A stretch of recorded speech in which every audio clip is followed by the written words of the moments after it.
Alright, what's happening? This is Neural Nomad. I had a little bit of spare time today. Went to work. My client canceled on me. In my regular life, I am a behavioral technician. Behavioral therapist, excuse me. So my client canceled today, so I came home. And I thought, what was I going to do with this spare time other than study for my board of medicine exam? Because that doesn't sound like too much fun. So I thought, my videos are doing okay. I've been teasing this.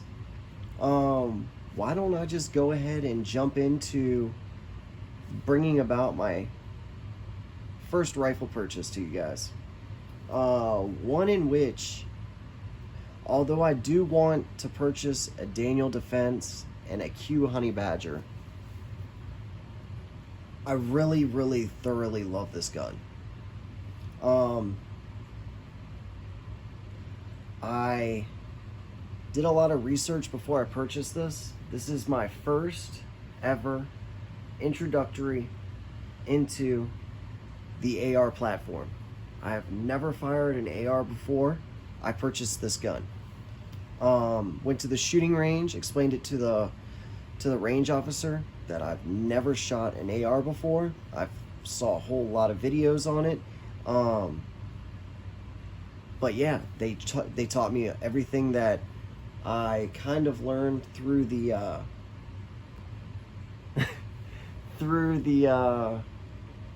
my cat over here is kneading on the blanket. Through YouTube, I learned like, oh, this is how you charge the gun. This is how you release the bolt. This is a bolt carrier group. This is, your mag weld. This is your, all this stuff. The first time I ever took this gun home, I took it apart to see how it worked. I had bought, and this is another thing that I did incorrectly, is I purchased green tip ammunition. This was during the ammo crisis. So they gave me a box of green tip. I brought the green tip to the range. As I'm loading up the magazine, I was like, sir, this kind of doesn't look right. Are you sure I could fire this here? They had to get the range manager in there. The range manager was like, oh, heck no, that is not okay. That is definitely not ammo that is for our range. So that was strike one for me. It was a funny little mistake. Luckily, I didn't fire anything. I ask questions before I do things. I am incompetent in this field because I have an ignorance towards things due to my lack of education. That is why I am starting this YouTube channel, to show you to generally educate yourself. That is the best thing. Ask questions. This is the greatest community I have ever been a part of, is the Second Amendment firearms community. I am privileged to be a part of it.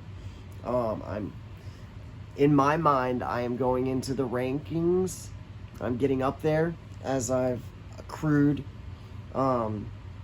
certain guns, as I've gained knowledge about certain classifications, about certain aspects, about ballistics, about internal and external ballistics, about certain things like that. So ballistic coefficients, stuff like that. The reason why, kids, math is important. Just letting you know. So yeah, I mean, that's me in a nutshell. So I bring this gun into the place, and it's bone stock. And they teach me everything I need to know. And what that does is it opens up Pandora's box into, holy crud, I love this. I am silly good at it. I love my grouping. This is my first time shooting. It did have a little bit more kick than I thought, because everybody told me 223, 556 does not have kick at all. Well, it does a little bit. Now, is it anything like a shotgun? Is it anything like a 6.5? No. Creedmoor? No. Is it anything like a 308? No. 12 gauge? No, it's not. But it does have kick. It's not an air rifle. It is not a BB gun. It is not a 22. It is a 5.56 223. So anyways, more about this. So basically, I go through and it's down to two options. Now, do I get the M&P 15 Sport, or do I get the Ruger AR-556? Those are the two guns that my local gun stores had that were easily accessible and were under that $1,000 mark. Now, I kind of wish I was in this game 2, 3, 4 years ago, because it would have been under the $600 mark, but new times, new deals, whatever. It's under the $1,000 mark. I think it was under the 900, 800 mark, actually. I believe it came in, I think when I got it, it was like at 7 something. But anyways, I digress. What I wanted and was looking for in a gun was something that had a free-floating handguard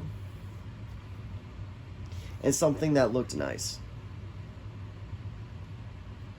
Little did I know, Ruger has a magnificent warranty program. Their quality assurance is pretty good. It's not on par with Daniel Defense, I give you that. Not on par with, you know, Glock and stuff like that. But I mean, it's, for what it is, it's good for me right now. So let me get into this. This is the Ruger AR-556. It is chambered in, like it said, 556, and as you can see, it is clear. Excuse the animal hair. I greased her up the other day, and as you can tell, I have some cats. I also have 2 dogs. But anyways, and a lizard over there. If you can't see, you probably can't see. Lizard, hamster. But anyways, it's a dragon, something of the sort. It's my girlfriend's pets. So anyways, I purchased this Ruger AR-556. Now this is model 8529, I believe, if I'm not mistaken. The overall length of this bad boy is about, I think with the buttstock all the way out, it is 35.25 inches or 35.5 inches. I believe it fluctuates between the two. The barrel length, over here we have a 1.8 twist heavy contour. It is a cold hammer forged barrel that is 16.10 inches. That includes the muzzle, and this is just a generic Ruger muzzle that they throw onto their weapons. I believe the NPR has a different muzzle device. I'm not sure though.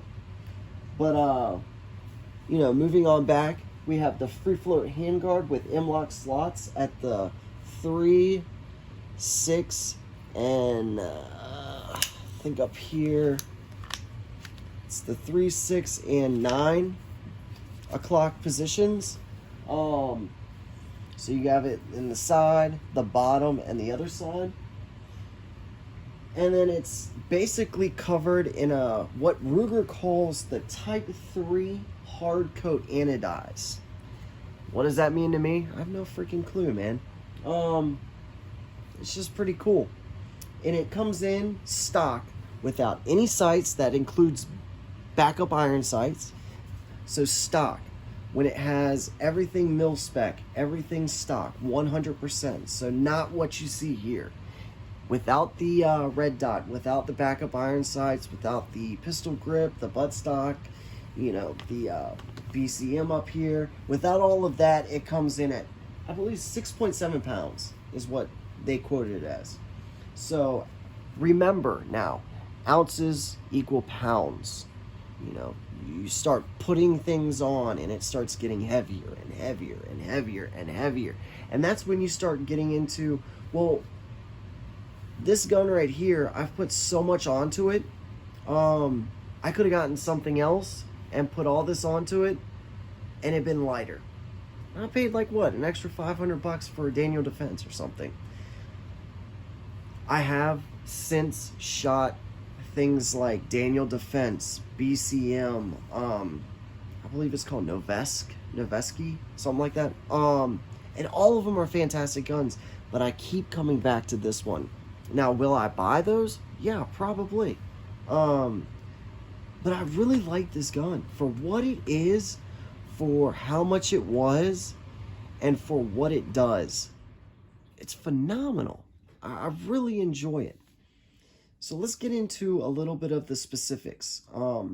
What do you need to put on to an AR like this to make it something that you can use every day for practical use? So what is the practical use? Shit hits the fan.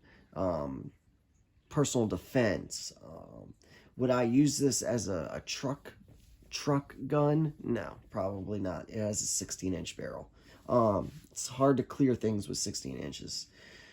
That's what she said. But anyways, what did I put on to this bad boy to make it what you see today? All right, so evidently I have made a couple of beautiful upgrades. Let's see if I could get this thing off. So, first things first, we have a QD, quick detach. It's a single point quick detach, but it is a quick detach, and it's a 2-point sling. And this is, I believe, Magpul's. So we have this right here, I believe, is the Magpul M-LOK Paracord sling mount right here. Just sits in an M-LOK position, or in an M-LOK groove. Then this right here is the MS3 Single QD. So right here is the QD. And it's single because the other one is a clip that goes onto the... I mean, it's pretty cool too. Like, honestly, it's easy to get off. If the camera can focus on that. It's easy to clip on, easy to take off. But yeah, it's a sling.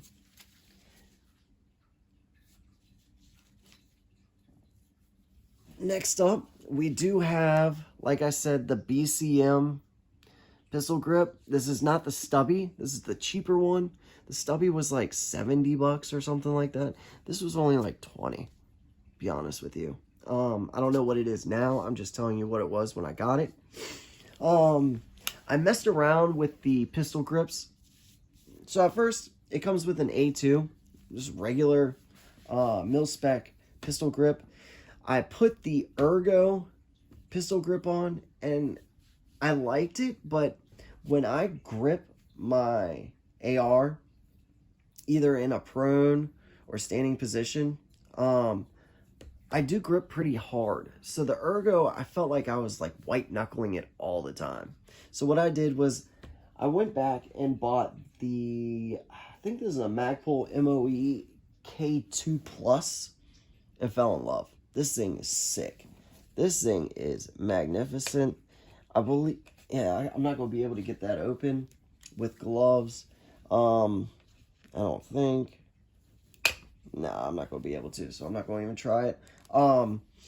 This thing down here has a little spot, and you could put either batteries or backup bullets, dead guy bullets, something like that. I don't know.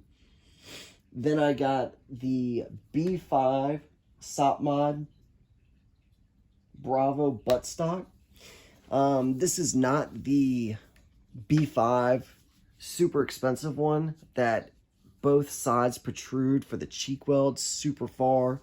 I do think if I purchase the another rifle setup instead of a pistol setup, I am going to buy the other one. But this one's super nice, man. For what it is, for what it needs to be, it's a really good buttstock. Its cheek weld is nice. It's comfortable. It could be a little bit bigger, but, you know, what can't? But yeah, it's, for what it is, fantastic. I love it. I absolutely, thoroughly enjoy this gun. It is the Ruger AR-556, like I said. It's a phenomenal gun. Don't let anybody tell you anything otherwise. It has a flared mag well down here. Comes with, I believe it came with 2 of the, what is it? Magpul. I want to say it was their magazines. I'm not sure, but I'm pretty positive that's what it came with. Everything else is mil-spec. The trigger was mil-spec. The charging handle was mil-spec. The buttstock was mil-spec. The pistol grip was mil-spec. And then nothing else came on top. You know, you've got to find your own identity through your rifle. And I think that's a big deal in this game, is not one rifle is usually the same. You need to adapt it to your own personality. You need to adjust it to what you want. And what I want is what's shown on here. Now, what I do want to do next is I want to purchase a lower and then build my own. I want to build everything. I don't want anything to come. I want everything to come in stripped. I want to see how this thing is put together, how it works. I want to stake my nut. I want to put on the gas system. I want to put on the handguard. I want to do all that stuff. But for the entry level, this thing is awesome. And when I say entry, this thing is no longer entry in my opinion. After you start adjusting things to what you think you like, it is no longer entry. This gun right here shoots better than my buddy's Daniel Defense. Well, with him shooting the Daniel Defense, with me. But anyways, yeah, it has allowed me to practice and get better before I purchase something like that, where I make a $1,500, $1,700, $1,800, $1,900 decision. It made me realize how much I love this game. What else do I have on here? Well, as you can tell, I have a upgraded trigger. This is LaRue flat-faced bow MBT 2S trigger. So this is now a 2-stage trigger. I switched it up because I wanted the slower, you know, I wanted a better pull, and man, did I get it. Because look, ready? I mean, it's just like, you ready for the reset? Oh man, this thing is badass. That's probably the single best thing that I did to this gun, is I purchased that LaRue flat face bow. It's an MBT, which I don't know what that means, but it is a 2-stage trigger. Honestly, if you ask me what the difference between a 2-stage and a 1-stage is, or a single stage, I don't know. What I do know is this bitch is nice. It's changed my entire shooting capability. It's just like my shooting just went from like, all right, I'm good, to wow, am I great. My groupings are so much better now. Man, it's so good. Other things that I've done with this thing is I have went ahead and changed out the charging handle. So if you do see up here, we are rocking the Radian Raptor. It's an ambi charging handle, so you can grab from one side or the other, or both. I have taken my time to pick out a red dot that I really like, and that's not too expensive, because I can't for the life of me buy an EOTech and put it on this gun, because the EOTech would have been almost as expensive as this entire system. So what I did was I went out and bought a Strikefire, Strikefire 2, and it comes in either red or green. I believe you could change the, I know you could change the dots to be red or green. My eye picks up the green a lot better. I also went ahead and put backup iron sights.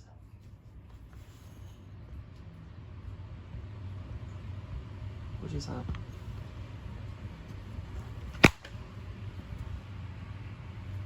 Yeah, sorry about that, a little technical difficulty, but we'll roll back on.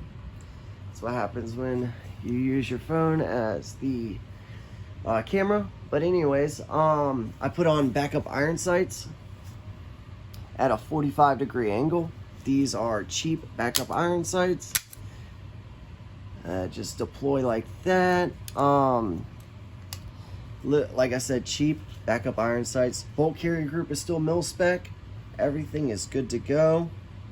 But yeah, this is the Ruger AR-556. It is model number 8529, if I'm not mistaken. And yeah, I 100% think that this is a great gun. It's a phenomenally put together gun. It doesn't shake, it doesn't rattle, like, at all. Thing is solid. It feels good. Everything about it is beautiful. Yeah, man. Easily 9 out of 10. What would be better for this gun if it was lighter? If the handguard went all the way out. And I think that would be it. I think I might upgrade the bolt carrier group. Other than that, she's beautiful, man. It's a wonderful, wonderful gun. Entry level, I think this beats the MP15 any day of the year. I have fired the MP15 and I'm 100% glad I made this decision. Now, is it because of all the upgrades that I made to this? Maybe.